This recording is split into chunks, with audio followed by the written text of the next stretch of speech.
శ్రీ మహాగణాధిపతయే నమః. శ్రీమాత్రే నమః. మాచిరాజు భక్తి ప్రేక్షకులందరికీ నమస్కారం.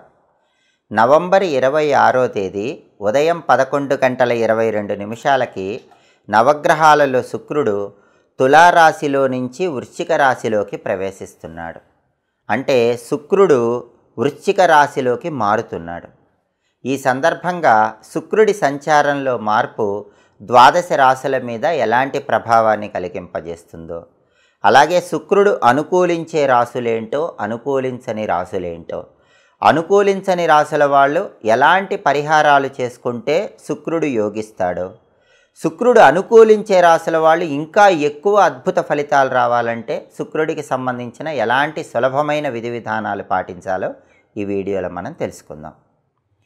2025 సంవత్సరం నవంబర్ 26వ తేదీ ఉదయం 11:22 నవగ్రహాలలో శుక్రుడు తులారాశిలో నుంచి వృశ్చిక రాశిలోకి ప్రవేశిస్తున్నాడు. శుక్రుడి సంచారంలో మార్పు జరుగుతోంది. అలా వృశ్చిక రాశిలోకి ప్రవేశించిన శుక్రుడు డిసెంబర్ 20వ తేదీ ఉదయం 7:45 మళ్ళీ ధనుస్సు రాశిలోకి మారతాడు. అంటే శుక్రుడు నవంబర్ 26వ తేదీ నుంచి డిసెంబర్ 19వ తేదీ వరకు వృశ్చిక రాశిలోనే ఉంటాడు. ఇలా శుక్రుడు వృశ్చిక రాశిలో ఉండటం వల్ల ఈ శుక్రుడి సంచారం ద్వాదశ రాశుల మీద ప్రత్యేకమైన ప్రభావాన్ని కలిగింపజేస్తుంది. అంతేకాకుండా శుక్రుడికి ఒక ప్రత్యేకమైన దృష్టి ఉంటుంది. జ్యోతిష శాస్త్రంలో గ్రహాల సంచారం మాత్రమే కాకుండా గ్రహాల దృష్టికి కూడా ప్రత్యేకమైన ప్రాధాన్యత ఉంటుంది. ఈ గ్రహాల దృష్టిలో పూర్ణ దృష్టి, త్రిపాద దృష్టి, అర్ధ దృష్టి, ఇలా రకరకాలైన దృష్టిలు ఉంటాయి. వాటి వల్ల కూడా ఫలితాలు అనేవి నిర్దేశించడం జరుగుతుంది. శుక్రుడికి ఉన్న దృష్టి పూర్ణ దృష్టి. శుక్రుడు తానున్న స్థానం నుంచి 7వ దృష్టితో చూస్తూ ఉంటాడు. శుక్రుడి 7వ దృష్టి కూడా ప్రత్యేకమైన ఫలితాన్ని కలిగింపజేస్తుంది. ఇలా శుక్రుడి మార్పు అనేది ద్వాదశ రాశుల మీద ప్రత్యేకమైనటువంటి ప్రభావాన్ని కలిగింపజేస్తుంది. అలాగే మన జన్మరాశి నుంచి లెక్కబెట్టినప్పుడు శుక్రుడు 1, 2, 4, 5, 8, 9, 11 స్థానాలలో ఉన్నట్లయితే అలాంటి శుక్రుడి సంచారం అనుకూల ఫలితాలను కలిగింపజేస్తుందని గోచార జ్యోతిష గ్రంథాలు తెలియజేస్తున్నాయి. మిగిలిన సంచారాలన్నీ కూడా వ్యతిరేక ఫలితాలనే కలిగింపజేస్తాయి. అయితే ప్రత్యేకంగా 6, 7, 10 స్థానాలైతే మాత్రం శుక్రుడికి ఎక్కువగా చెడు ఫలితాలను కలిగింపజేస్తాయి. అంటే మన జన్మరాశి నుంచి లెక్కబెట్టినప్పుడు 6వ రాశిలో కానీ, 7వ రాశిలో కానీ, 10వ రాశిలో కానీ శుక్రుడి సంచారం ఉంటే అది మాత్రం ఎక్కువ వ్యతిరేక ఫలితాలను ఇస్తుంది. అలా కాకుండా మన జన్మరాశి నుంచి లెక్కబెట్టినప్పుడు 3, 12 రాశుల్లో శుక్రుడు ఉంటే మాత్రం మిశ్రమ ఫలితాలు వస్తాయి. దీన్ని బట్టి ద్వాదశ రాశుల వాళ్ళకి ఈ శుక్రుడి సంచారంలో మార్పు వల్ల ఎలాంటి ఫలితాలు కలుగుతాయో ఇప్పుడు మనం పరిశీలిద్దాం. తదుపరి మిథున రాశి. మిథున రాశి వాళ్ళకి శుక్రుడి సంచారంలో మార్పు వల్ల కలిగే ఫలితాలు మనం పరిశీలించినట్లయితే మిథున రాశి నుంచి లెక్కబెట్టినప్పుడు మిథునం, కర్కాటకం, సింహం, కన్య, తుల, వృశ్చికం. అంటే మిథున రాశి వాళ్ళకి శుక్రుడి సంచారం 6వ స్థానంలో ఏర్పడుతోంది. 6వ స్థానంలో శుక్రుడి సంచారం అనేటటువంటిది వ్యతిరేక ఫలితాలనే కలిగింపజేస్తుంది. కాబట్టి మిథున రాశి వాళ్ళకి ఈ శుక్రుడి సంచారంలో మార్పు కొన్ని ప్రత్యేకమైన వ్యతిరేక ఫలితాలను కలిగింపజేస్తుంది. ఆ వ్యతిరేక ఫలితాలు ఏంటంటే ప్రధానంగా దాయాదులతో కలహాలు వచ్చే అవకాశాలు ఎక్కువగా ఉన్నాయి. అంటే ఎవరైనా మిథున రాశి వాళ్ళకి సోదరులతో మాట్లాడుకుంటున్నప్పుడు చిన్న చిన్న విషయాలకే సోదరులతో పెద్ద పెద్ద గొడవలయ్యే అవకాశాలు ఉన్నాయి. కాబట్టి సోదరులతో మాట్లాడేటప్పుడు, సోదరీమణులతో మాట్లాడేటప్పుడు, అంటే అన్నదమ్ములతో, అక్క చెల్లెళ్ళతో మాట్లాడేటప్పుడు మిథున రాశి వాళ్ళు జాగ్రత్తగా మాట్లాడండి, ఆలోచించి మాట్లాడండి, చిరునవ్వుతో మాట్లాడండి. లేకపోతే చిన్న విషయానికే పెద్ద కలహాలు వచ్చే సూచనలు ఉన్నాయి. అలాగే ఒక్కొక్కసారి ఏం జరుగుతుందంటే మిథున రాశి వాళ్ళకి ఈ శుక్రుడి షష్ఠ సంచారం 6వ స్థానంలో సంచారం వల్ల మీ సోదరులే, మీ సోదరీమణులే కలహాన్ని పెంచుతారు, పెద్ద చేస్తారు, తప్పును మీ మీద వేస్తారు. మీ తప్పు లేకుండా వాళ్ళు గొడవని పెంచి ఆ తప్పు మీ మీద రుద్దాలని ప్రయత్నం చేస్తూ ఉంటారు. అందుకే అన్నదమ్ములు కానీ అక్క చెల్లెళ్ళతో కానీ మాట్లాడేటప్పుడు మిథున రాశి వాళ్ళు చాలా జాగ్రత్తగా, తప్పు మీ మీద రాకుండా, నింద మీ మీద రాకుండా జాగ్రత్తగా మాట్లాడే ప్రయత్నం చేయటం అవసరం. అలాగే స్వార్థపూరితమైనటువంటి ఆలోచనలన్నీ ఏకమైపోతాయి. స్వార్థం ఉన్న వాళ్ళందరూ కూడా ఏకమైపోయి మీరు ఏకాకిగా ఉండిపోవాల్సినటువంటి పరిస్థితులు కూడా ఈ శుక్రుడి సంచారంలో మార్పు వల్ల మిథున రాశి వాళ్ళకి జరుగుతాయి. అలాగే జీవిత భాగస్వామికి అనుకోని అనారోగ్యం వచ్చే సూచనలు కూడా ఉన్నాయి. దానివల్ల దాంపత్య జీవితానికి కొద్దిగా ఇబ్బందికర పరిస్థితులు ఎదురయ్యే అవకాశాలు ఉన్నాయి. సరైన దాంపత్య జీవితం లేక కొద్దిగా మానసికంగా ఇబ్బంది పడుతూ ఉంటారు. అలాగే ఖర్చులు పెరిగేటటువంటి అవకాశాలు కూడా 6వ స్థానంలో శుక్రుడి సంచారం వల్ల మిథున రాశి వాళ్ళకి ఏర్పడతాయి. అంటే రూపాయి సంపాదిస్తే 10 రూపాయలు ఖర్చు కనిపించే అవకాశాలు ఎక్కువగా ఉంటాయి. అనవసరమైనటువంటి ప్రయాణాలు చేస్తూ ఉంటారు. వృధా ప్రయాణాలు చేస్తారు. అంటే ఎక్కడో దూరంగా వెళతారు, అక్కడ ఎలాంటి ప్రయోజనం ఉండదు. ఆ ప్రయాణం వల్ల డబ్బు ఖర్చు, శ్రమ ఖర్చు అన్నట్లుగా ఉంటుంది.